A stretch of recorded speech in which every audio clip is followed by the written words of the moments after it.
Hey, what is up, guys? This is David with GNJS Gaming, and today I'm going to be bringing you guys some Team Deathmatch commentary.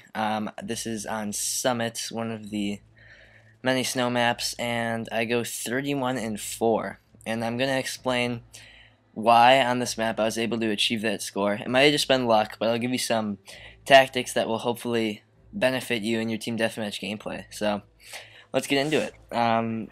Right off the bat, my class I started with was the AK-74U.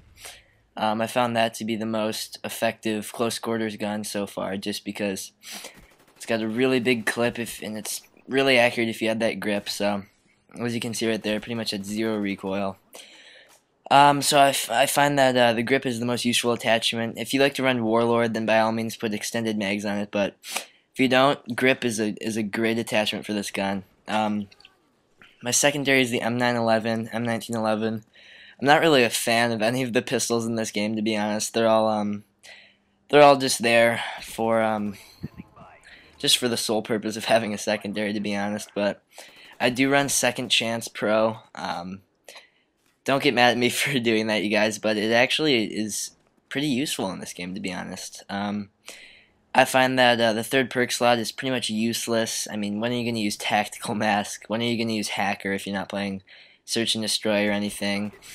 And so yeah, I find that Second Chance Pro is actually, or Second Chance is actually probably one of the more useful perks if you're trying to achieve a pretty good score, because the Pro perk allows you to be revived by your teammates, and they don't need the perk. All they do is revive you. And my friend had it, and it was pretty much a 1-second animation, and he was back on his feet. So that's going to come in a lot of handy if you're trying to get some good scores. So by all means, put that on your third perk slot. Obviously, there's been a little bit of controversy over whether that should have been implemented in the game or not. But in my personal opinion, I actually really like the perk, and I really support my teammates when they use it because it's a smart decision if you're playing Team Deathmatch. But anyways, that's my third perk slot. My second perk slot, I'm using Sleight of Hand. Just got to be really, really quick on the reloads here because I'm in some pretty tight situations. So it's gonna come in a lot of handy later. You'll see when I use this FAMAS and a couple of guys come up and I'm unable to take them out, but I reload and I kill them. So you'll see that. And my first perk slot is Scavenger. And the reason I'm using Scavenger is because I find myself running out of ammo a lot. Pretty much consistently. If I'm not using extended mags, I'll probably be able to take out 5 guys. I really like to shoot my gun, but I'll probably be able to take out about 5 guys, and then I'm out of ammo. And I find that Scavenger comes in a lot of handy if you run out of grenades quickly, or if you want to get some ammo back. It's definitely it's a great perk for Search and Destroy when you're trying to stay alive longer, trying to use your gun to the best of your ability. So it's definitely something you want to check out. Scavenger Pro also, I should point out, it lets you start with more original ammo in your gun, which is a great perk. It's a great idea to try and pick up Scavenger Pro if you want to have some really good long-lasting games with hopefully keeping your ammo capacity pretty nice. So that is my class setup. I'm running the UAV, the care package, and the attack helicopter. If I wasn't running the care package, I'd probably be running the napalm strike, but I just prestige, so I'm still trying to unlock all my stuff, all my guns and everything before I worry about kill streaks, because care package does just fine for what I'm doing right now. But for the time being, I'm using care package. I've yet to get a good thing in my care package, but it seems like it's been pretty useless to me, to be honest. Got a couple of SAM turrets and UAVs so far, but that's just those are my kill streaks. That's my class setup. It's mainly meant to be a CQB class, but as you can see here, I pick up the FAMAS, and in an earlier video, I pointed out that the FAMAS is actually great in close quarter situations. It's definitely a really mobile assault rifle if you're looking to sort of take this around buildings and everything. So yeah, I really recommend it. But other than that, I thought I'd give you guys some tips on how to improve your score in Team Deathmatch. I know for sure that this game, this spot right here on Summit, it's a great spot. If you're you're looking to get some good scores, then by all means come into this spot, and that balcony overlooks that tunnel right there, and you can overlook the center of this room and the two entranceways. That's another point I want to make here. The two doorways leading into this room are crucial.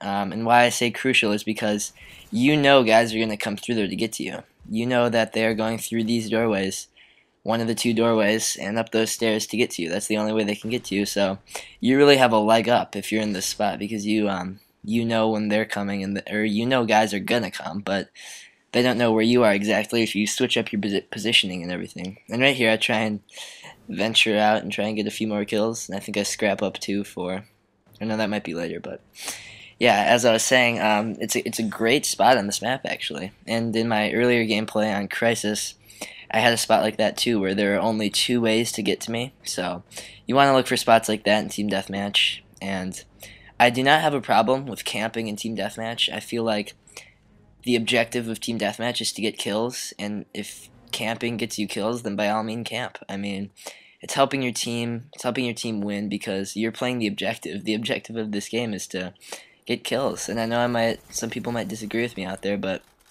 that's definitely what I feel. I mean, playing the objective is a pretty widely debated topic on Twitter currently. I know XJaws made a video with FPS Kyle. If you haven't seen that, I'll put it in the description. But they made a video discussing it, and they gave their thoughts, so I thought I'd voice my opinion right now.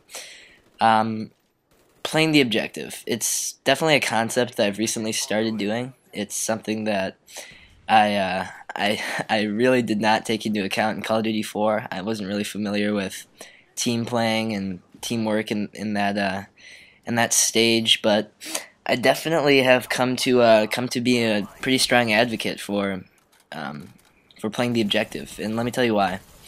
If you go into a domination game and your sole purpose is to get kills, all you want to do is get kills, and you go into a domination game, you're not helping your team out. You're not playing the objective, and that is not good teamwork, to be honest, because the point of domination is to cap those flags. And when you do, you're helping your team out. And I think teamwork is a huge part of whether you win or lose. And it's definitely important to have some communication with your teammates and know sort of what objectives you want to go after. If you want to cap B and A and then spawn trap C or something, then by all means get kills then. But in order to play the game type correctly, you want to cap those flags, and that's definitely a crucial aspect of objective-based games. Like Headquarters, they made the time faster they made the capturing time faster when you're with more people. So that they definitely tried to give some more teamwork sort of aspects. Because if it was the same cap time for one person, then people would just be camping for kills, and one guy would be worrying about the objectives. So it's definitely a teamwork based game now. I mean, Team Deathmatch, obviously, you can get kills in that. That's the objective, is to get kills. So you're obviously gonna want